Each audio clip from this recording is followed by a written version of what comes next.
सूरत मायदा की आयत नंबर 114, जो बंदा जिस मंजिल, जिस मकसद, जिस जरूरत, जिस परेशानी, जिस मुश्किल के लिए मांगता है, अर्शी निजाम उसके लिए मुतवज्जे होकर अल्लाह गैब से उसकी जरूरतों को 100% पूरा कर देता है।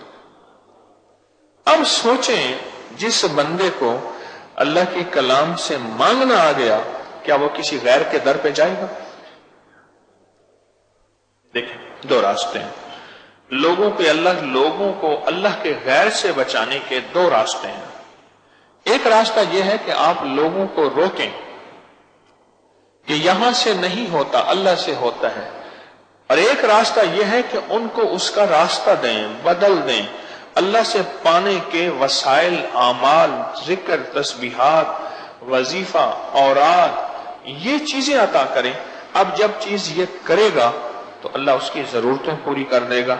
जब अल्लाह उसकी जरूरतें पूरी करेगा तो गैबी निजाम ऐसा मुतवज्जे होगा कि अक्ल इंसानी हैरान हो जाएगी।